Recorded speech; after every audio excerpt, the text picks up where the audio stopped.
being my phone with that right. Now you can keep me from having that if you've got all the policemen and all the jobs on your side.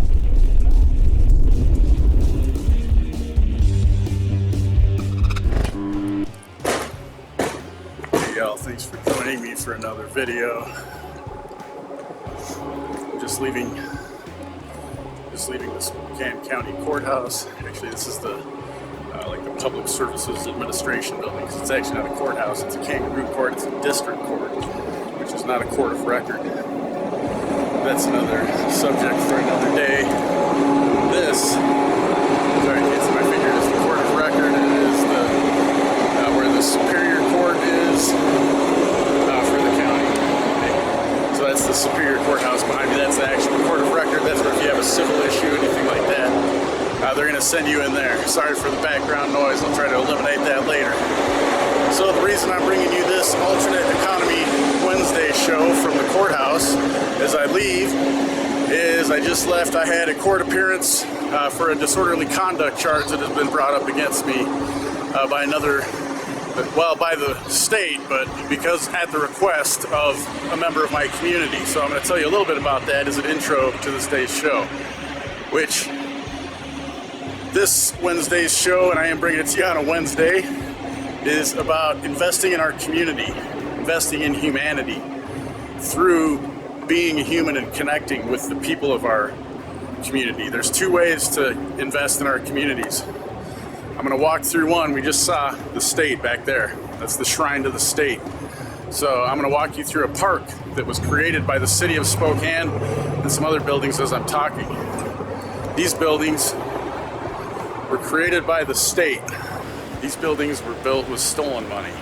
Nobody volunteered their money to build them because they thought it was a good investment in their community. This was a small group of people who got another group of people that was less than half of the total population to vote them in and say that we needed to take people's money and put it towards those buildings.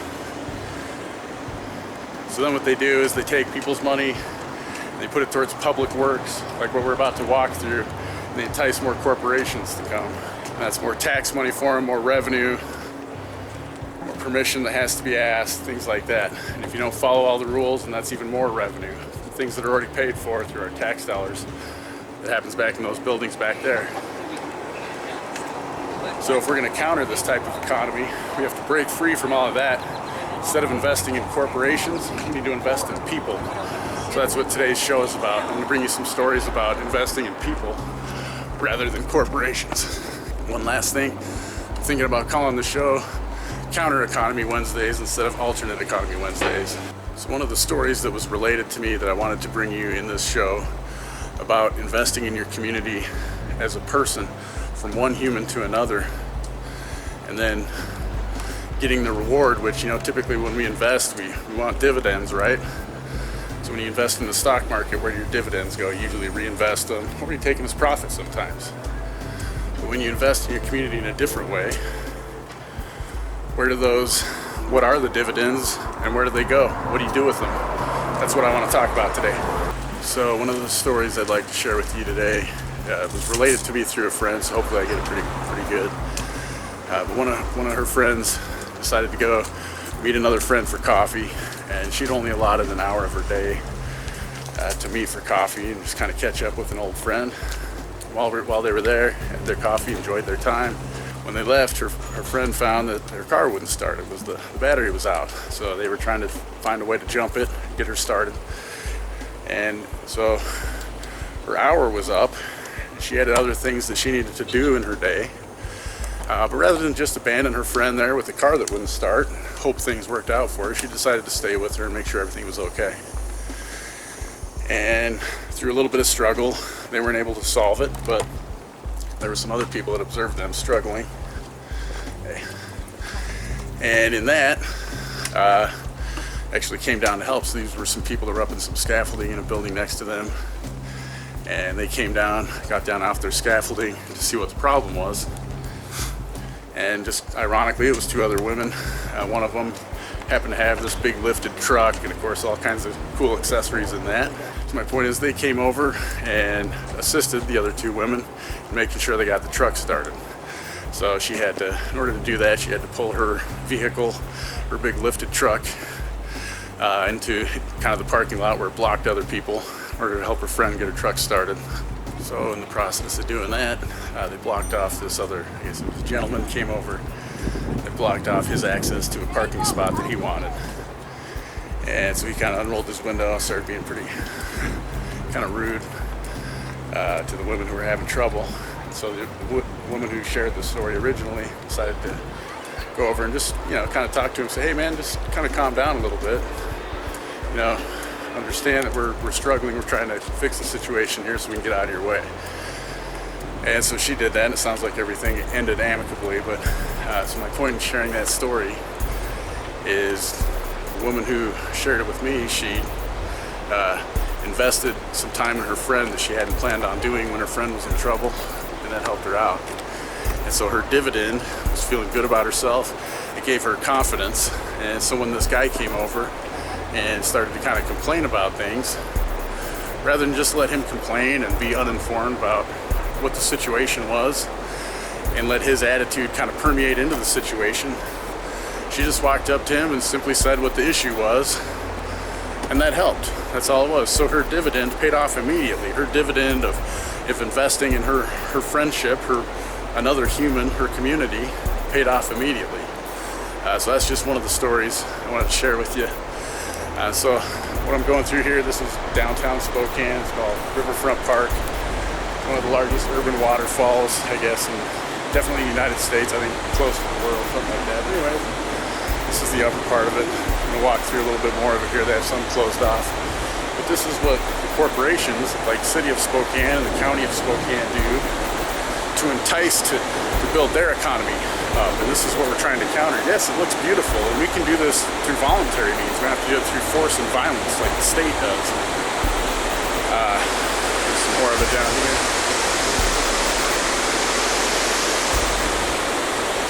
More of the falls down here, lower, and we're on top of the lower fall.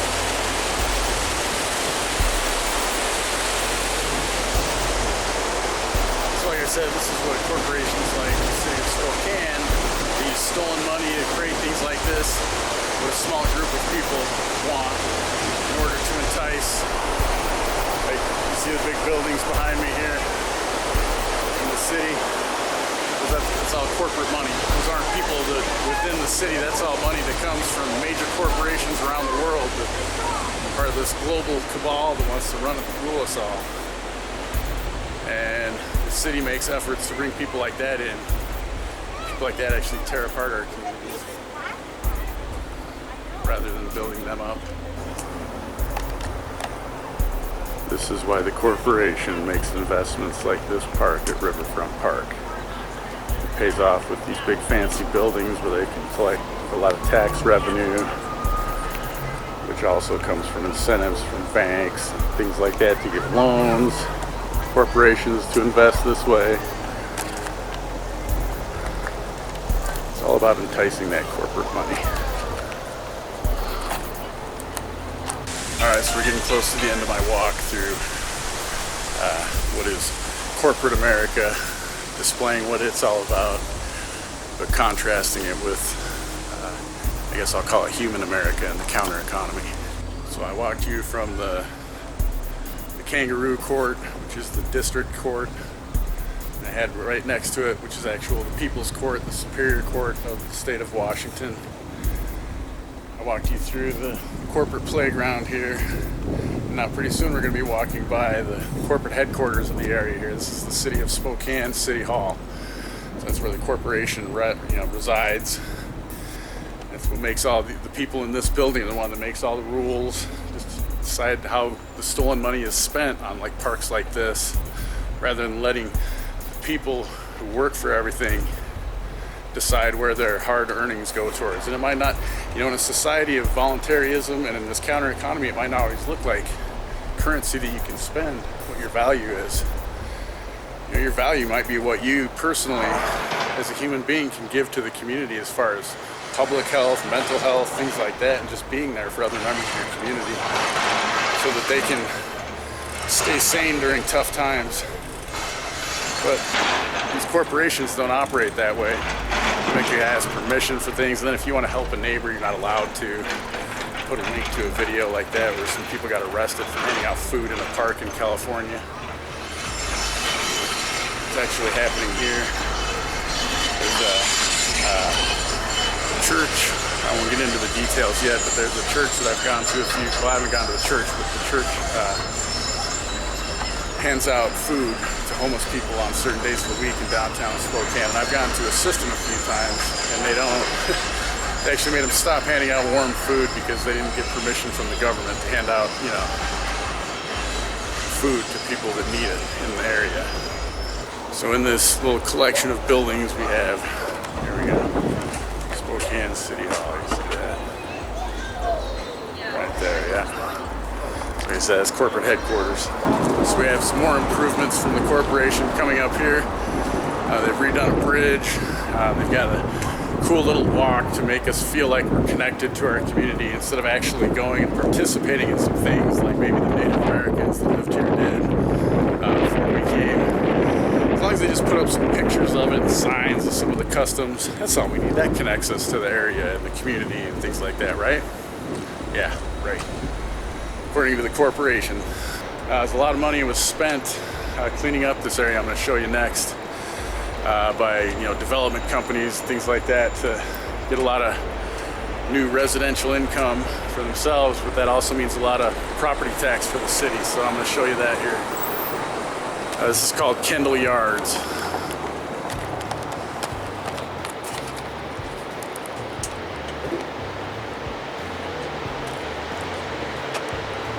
So you'll remember that building there. That's the courthouse we were just at. Here's the fancy bridge they just redid as a commemoration, tying in the enforcement and the courts with the corporation side over here, the city, the river, I guess. And then, of course, there's all this artwork, like I said, that's to remind us and connect us to our past and stuff like that, even though it's just pictures and art. It doesn't actually do anything. It makes people feel better. So I guess I misspoke earlier. This is going to be the ending of my little walk through corporate Spokane. Building right behind me is the U.S. courthouse, U.S. federal courthouse. I've been in there, raised a little bit of heck when I first started this channel. Maybe I'll throw a link to that video as well. Then you have the local corporate media. This building right back here. That's the Spokesman Review building. At least it used to be, maybe it's not anymore. But you notice how they're all centered right down here in one area. As I mentioned before, you got the Spokane Philanthropy Center coming up here. You'll see it behind me with the Black Lives Matter flag, the U.S. flag and a rainbow flag. Kind of a cool building. Some interesting work on the columns there, you can see as I'm going by. And then the most interesting thing is right next we have the Masonic Temple for Spokane. I documented some of it earlier, I'm just going to kind of walk by, but and then right next door up there is the Attorney General for Washington, their office here located in Spokane, so just kind of interesting. And then of course a big church right across the street too. So just wanted to share that. This show I want to talk about investments and dividends. I mean, that's a big part of the international banking cartel's economy, is investing in the stock market and then earning dividends off of those investments. So I want to talk about what investments look like in the counter economy and what the dividends of those investments look like.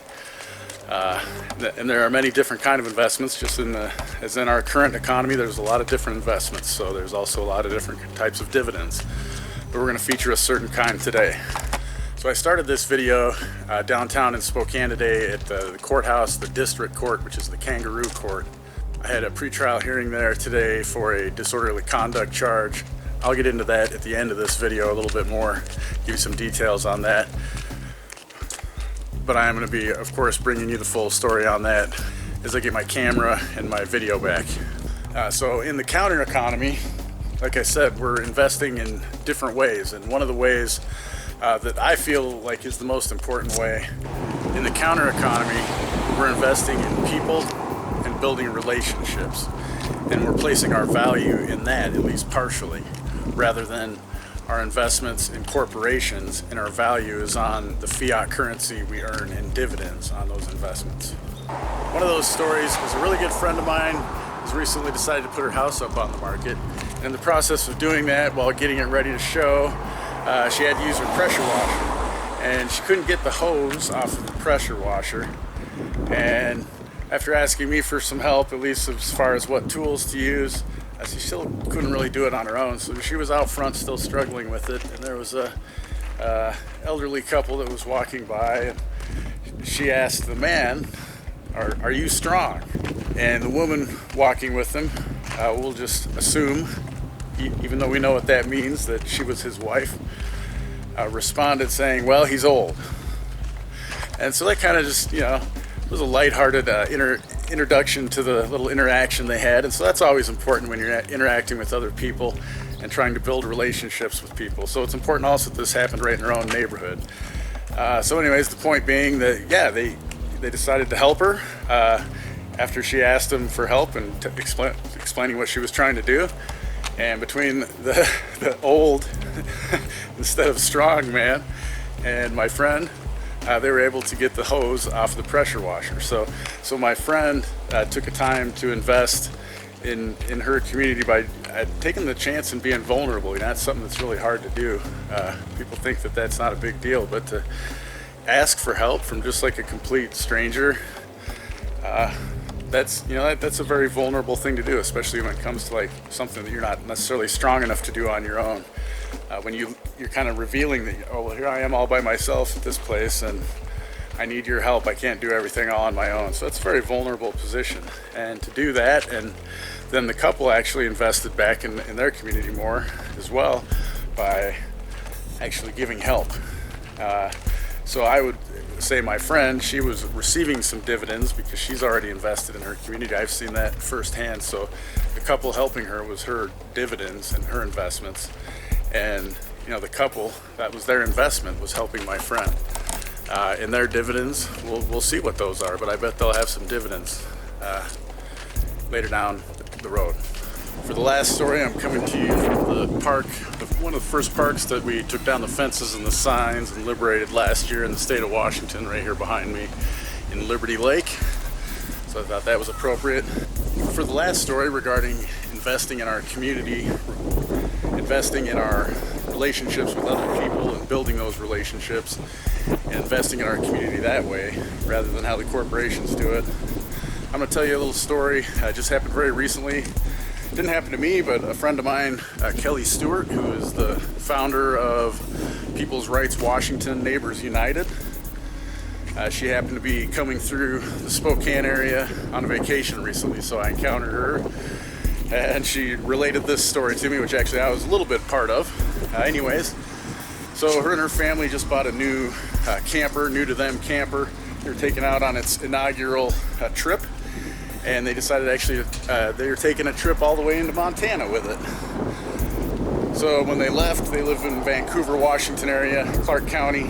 When they left, real quick, I just want to stop this. So this is another way the corporation spends our money to try to build community. It's kind of a cool idea here in Liberty Lake. So they have goats that they put around to keep the weeds down in areas like this rather than spray them with Roundup and glyphosate and Monsanto products.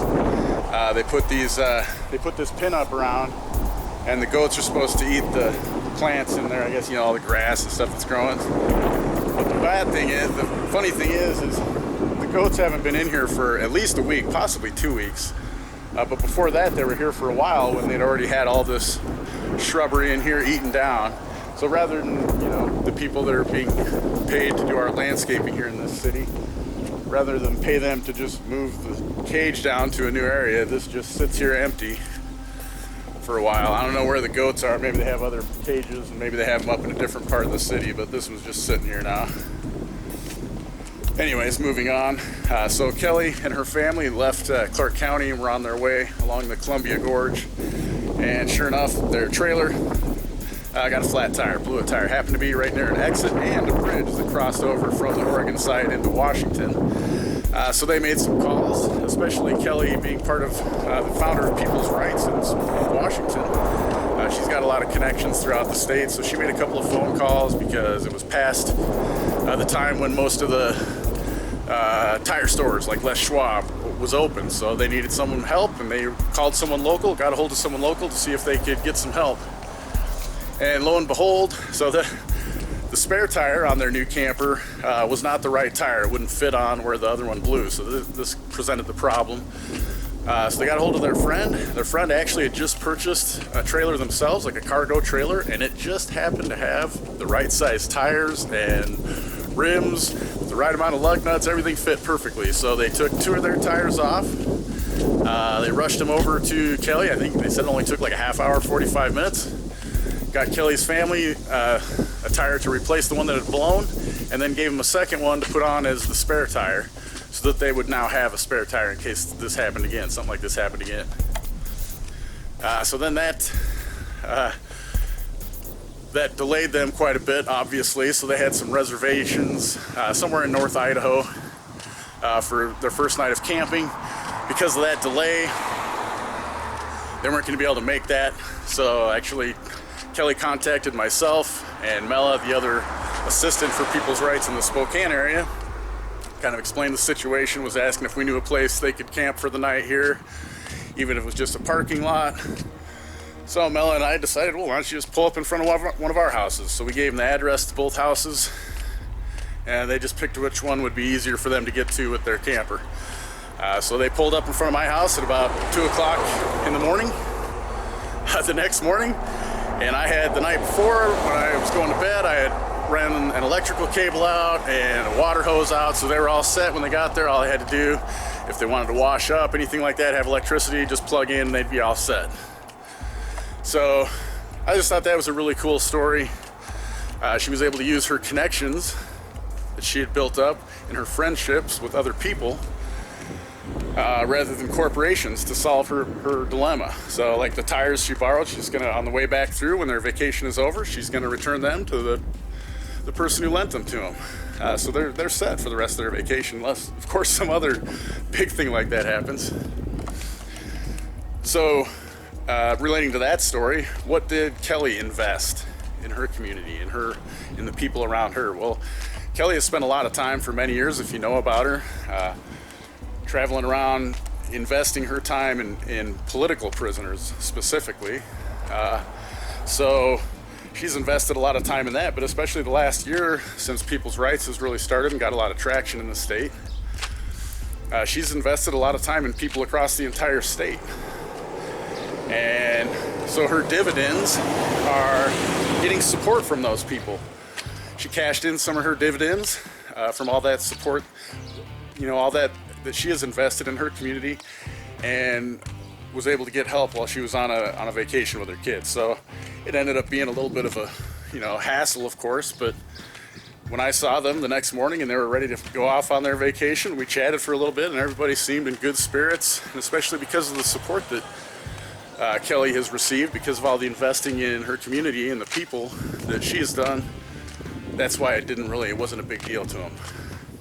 So I just wanted to share that with you. And then of course, her investment with me, her time with spending, building up a relationship with me, even though it's mainly been through text messages. She had a nice place to stay where she didn't have to worry about being in a parking lot of like a truck stop with her kids, anything like that for the night. Just got to come to our neighborhood, pull up right in front of my house, and park her camper. They actually slept in later than they had planned. So it was a nice, it worked out well for them. So those are the dividends that she was able to use because of all the time and effort the investing she had done in the people. Not in the corporations like government does, but in the people. So we all need to remember that. And at the beginning of this, I mentioned I had just gotten out of court from a disorderly conduct charge that had been brought up against me. So that was part of me investing in my community. I'll be bringing the full story to you shortly. I'm still dealing with it a little bit in court, so I kind of am waiting till it all is final before I bring you the full story. But over the next week, I'll be releasing some details of what happened. But basically, there was a member of my community that I've been friends with for a while that was in a bad relationship, an abusive relationship. and she tried to get out and was having a hard time because of the mental abuse, things like that. Was having a hard time being able to do it on her own. So I decided to shine a light on the subject, since the system refused to and actually protects the person who abuses her. I took it upon myself to go into their neighborhood and educate the neighbors, the whole community there, what kind of a person lives in their neighborhood, so they can be on the lookout. And because of that, of course, the police, when I wouldn't answer their questions or talk to them, it became a game of getting me in a cage rather than actually pursuing justice and what's right. So I'll be bringing that to you, but that was part of my investment in my community. And most of the charges from that have already been dropped. Like I said, it's just one little disorderly conduct charge I'm still working on with that. But I'm not worried about that either. So that'll be dropped or dismissed, or I'll take it to trial and we'll see what happens. I want to thank you again for joining me for this alternate or counter economy video today.